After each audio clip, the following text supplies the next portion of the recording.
हाथ में शारंग धनुष और कमर में तरकस सजाकर श्री रघुनाथ जी शत्रु सेना को दलन करने चले। प्रभु ने पहले तो धनुष का टंकार किया, जिसकी भयानक आवाज सुनते ही शत्रु दल बहरा हो गया। फिर सत्य प्रतिज्ञ श्री राम जी ने 1,00,000 बाण छोड़े। वे ऐसे चले जैसे पंख वाले काल सर्प चले हो। जहां तहां बहुत से बाण चले, जिनसे भयंकर राक्षस योद्धा कटने लगे। उनके चरण, छाती, सिर और भुजदंड कट रहे हैं। बहुत से वीरों के 100-100 टुकड़े होते जाते हैं। घायल चक्कर खाकर पृथ्वी पर गिर पड़े। उत्तम योद्धा फिर संभल कर उठते और लड़ते हैं।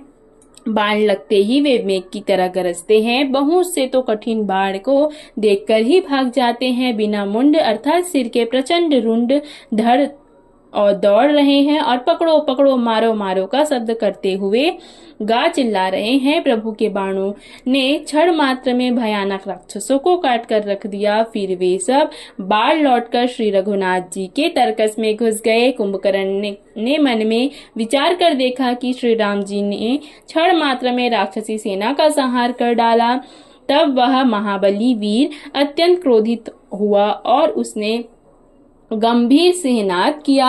वह क्रोध करके पर्वत उखाड़ लेता है और जहां भारी भारी वानर योद्धा होते हैं वहां डाल देता है। बड़े बड़े पर्वतों को आते देखकर प्रभु ने उनकी बाणों से काटकर धूल के समान चूर चूर कर डाला। फिर श्री रघुनाथ जी ने क्रोध करके धनुष को तानकर बहुत से अत्यंत भयानक बाण छोड़े। वे बाण कुंभकर्ण के शरीर में घुसकर पीछे से इस प्रकार निकलते जाते हैं कि उनका पता ही नहीं चलता, जैसे बिजलियां बादल में समा जाती हैं। उसके काले शरीर से रुधिर बहता हुआ ऐसी शोभा देता है जैसे काजल के पर्वत से गेरू के पनाले बह रहे हों।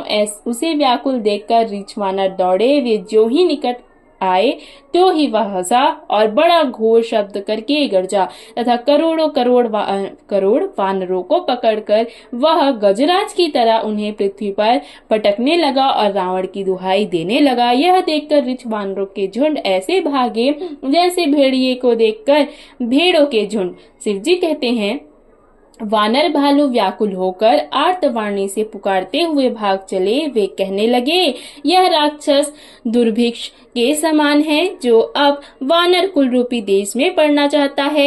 हे कृपा रूपी जल के धारण करने वाले मेघरूप श्री राम, हमें खर के शत्रु, हे शरणागत के दुख हरने वाले, रक्षा कीजिए। करुणा भरे वचन सुनते ही भगवान धनुष बाण सुधार कर चले। महाबलशाली श्री राम जी ने सेना को अपने पीछे कर लिया और वे अकेले क्रोध पूर्वक चले अर्थात आगे बढ़े। उन्होंने धनुष को खींचकर 100 बाण संधान किए। बाण छूटे और उसके शरीर में समा गए। बाणों के लगते ही वह क्रोध में भरकर दौड़ा। उसके दौड़ने से पर्वत डगमगाने लगे और पृथ्वी हिलने लगी। उसने एक पर्वत उखाड़ लिया। रघुकुल तिलक श्री राम जी ने उसकी वह भुजा ही काट दी। तब वह बाएं हाथ से पर्वत को लेकर दौड़ा। प्रभु ने उसकी वह भुजा भी काटकर पृथ्वी पर गिरा दी। भुजाओं के कट जाने पर वह दुष्ट कैसी शोभा पाने लगा, जैसे बिना पंख का मंदराचल पहाड़ हो। उसने उग्र दृष्टि से प्रभु को देखा, जैसे तीनों लोगों को निगल जाना चाहता हो। वह बड़े जोर से चिंगाड़ करके मुंह फैलाकर दौड़ा। आकाश में सिद्ध और देवता डर कर हा हा हा इस प्रकार पुकारने लगे। करुणा निधान भगवान ने देवताओं को भयभीत जाना। तब उन्होंने धनुष को कान तक तान कर राक्षस के मुंह को बाणों के समूह से भर दिया, तो भी वह महाबली पृथ्वी पर ना गिरा। मुंह में बाण भरे हुए वह प्रभु के सामने दौड़ा, जैसे काल रूपी सजीव तरकश ही आ रहा हो। तब प्रभु ने क्रोध करके तीक्ष्ण बाण लिया और उसके सिर को धड़ से अलग कर दिया। वह सिर रावण के आगे जा गिरा। उसे देखकर रावण ऐसा व्याकुल जैसे मणि के छूट जाने पर सर्प कुंभकर्ण का प्रचंड धड़ दौड़ा, जिससे पृथ्वी धसी जाती थी। तब प्रभु ने काट कर उसके 2 टुकड़े कर दिए। वानर भालू और निशाचरों को अपने नीचे दबाते हुए वे दोनों टुकड़े पृथ्वी पर ऐसे पड़े जैसे आकाश से 2 पहाड़ गिरे हो। उसका तेज प्रभु श्री रामचंद्र जी के मुख में समा गया। यह देखकर देवता और मुनि सभी ने आश्चर्य माना।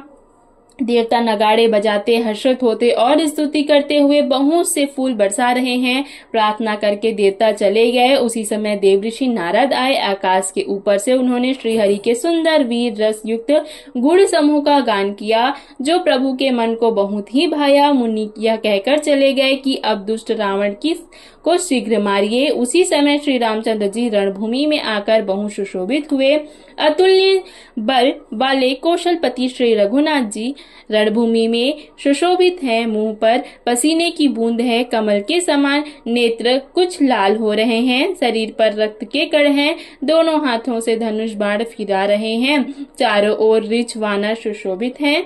तुलसीदास जी कहते हैं कि प्रभु की इस छवि का वर्णन शेष जी भी नहीं कर सकते, जिनके बहुत से अर्थात 1000 मुख है। शिव जी कहते हैं, हे गिरिजे, कुंभकर्ण जो नीच राक्षस और पाप की खान था, उसे भी श्री राम जी ने अपना परम धाम दे दिया। अतः वे मनुष्य मंद बुद्धि हैं जो उन श्री राम जी को नहीं भजते। दिन का अंत होने पर दोनों सेनाएं लौट पड़ी। आज के युद्ध में योद्धाओं को बड़ी थकावट हुई, परंतु श्री राम जी की कृपा से वानर सेना का बल उसी प्रकार बढ़ गया जैसे घास पाकर अग्नि बहुत बढ़ जाती है। उधर राक्षस दिन रात इस प्रकार घटते जा रहे हैं जिस प्रकार अपने ही मुंह से कहने पर पुण्य घट जाते हैं। रावण बहुत विलाप कर रहा है, बार बार भाई कुंभकर्ण का सिर कलेजे से लगाता है। स्त्रियां उसके बड़े भारी तेज और बल को बखान करके हाथों से छाती पीट पीट कर रो रही है। उसी समय मेघनाथ आया और उसने बहुत सी कथाएं कहकर पिता को समझाया और कहा, कल मेरा पुरुषार्थ देखिएगा, अभी बहुत प्रशंसा क्या करूं।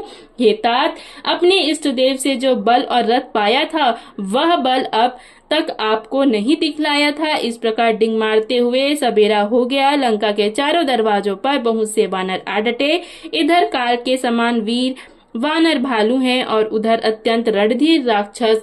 दोनों ओर के योद्धा अपनी अपनी जय के लिए लड़ रहे हैं। हे गरुण, उनके युद्ध का वर्णन नहीं किया जा सकता। मेघनाथ उसी पूर्वोक्त मायामय रथ पर चढ़कर आकाश में चला गया और अट्टहास करके गरजा, जिससे वानरों की सेना में भय छा गया।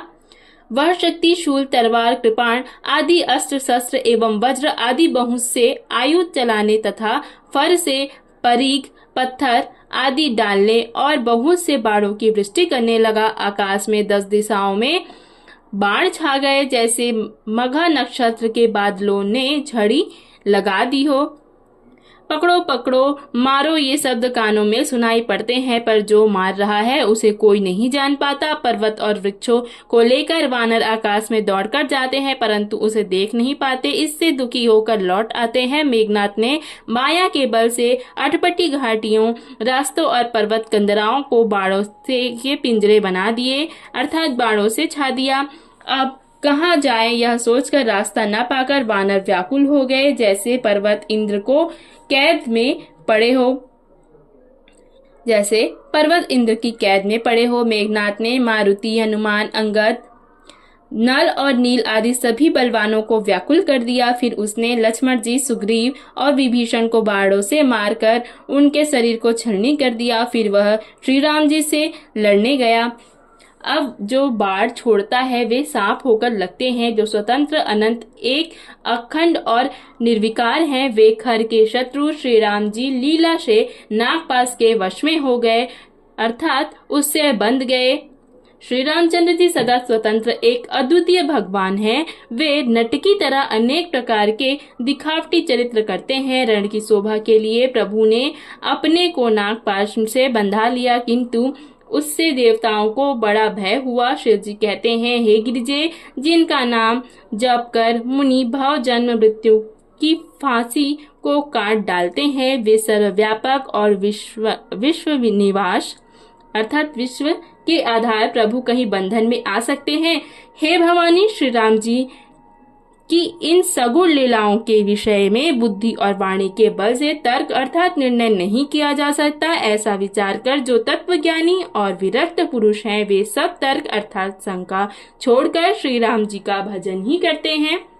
मेघनाद ने सेना को व्याकुल कर दिया। फिर वह प्रकट हो गया और दुर्वचन कहने लगा। इस पर जामवंत ने कहा, अरे दुष्ट, खड़ा रह। यह सुनकर उसे बड़ा क्रोध बढ़ा। अरे मूर्ख, मैंने बूढ़ा जानकर तुझको छोड़ दिया था। अरे अधम, अब तू मुझी को ललकारने लगा है। ऐसा कह उसने चमकता हुआ त्रिशूल चलाया। जामवंत उसी त्रिशूल को हाथ में से पकड़कर दौड़ा और उसे मेघनाद की छाती पर दे मारा।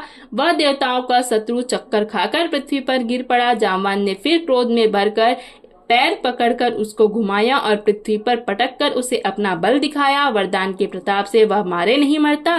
तब जामवंत ने उसका पैर पकड़कर उसे लंका पर फेंक दिया। इधर देव ऋषि नारद जी ने गरुड़ को भेजा। वे तुरंत ही श्री राम जी के पास आ पहुंचे। पक्षीराज गरुड़ जी सब माय सर्पों के समूहों को पकड़कर खा गए। तब सब वानरों के झुंड माया से रहित होकर हर्षित हुए। पर्वत, वृक्ष, पत्थर और नख धारण किए वानर क्रोधित होकर दौड़े। निशाचर विशेष व्याकुल होकर भाग चले और भागकर किले पर चढ़ गए। मेघनाद की मूर्छा छूटी। फिर पिता को देखकर उसे बड़ी शर्म आई। मैं अजय यज्ञ करूं, ऐसा मन में निश्चय करके वह तुरंत श्रेष्ठ पर्वत की गुफा में चला गया। यहाँ विभीषण ने यह मला विचारी, हे अतुलनीय बलवान उदार प्रभु, देवताओं को सताने वाला दुष्ट मायावी मेघनाद अपवित्र यज्ञ कर रहा है। हे प्रभु, यदि वह यज्ञ सिद्ध हो पाएगा तो हे नाथ, फिर मेघनाद जल्दी जीता ना जा सकेगा। यह सुनकर श्री रघुनाथ जी ने बहुत सुख माना और अंगद आदि बहुत से वानरों को बुलाया। हे भाइयों, सब लोग लक्ष्मण के साथ जाओ और जाकर यज्ञ को विध्वंस करो। हे लक्ष्मण, संग्राम में तुम उसे मारना। देवताओं को भयभीत देखकर मुझे बड़ा दुख है। हे भाई सुनो, उसको ऐसे बल और बुद्धि के उपाय से मारना जिससे निशाचर का नाश हो। हे जामवंत, सुग्रीव और विभीषण, तुम तीनों सेना समेत शांत रहना। जब श्री रघुवीर ने आज्ञा दी तब कमर में तरकश और धनुष सजाकर रणधीर श्री लक्ष्मण जी प्रभु के प्रताप को हृदय में धारण करके मेघ के समान गंभीर वारिक बोले, यदि मैं आज उसे बिना मारे आऊं तो श्री रघुनाथ जी का सेवक ना कहलाऊं। यदि सैकड़ों शंकर भी उसकी सहायता करे तो श्री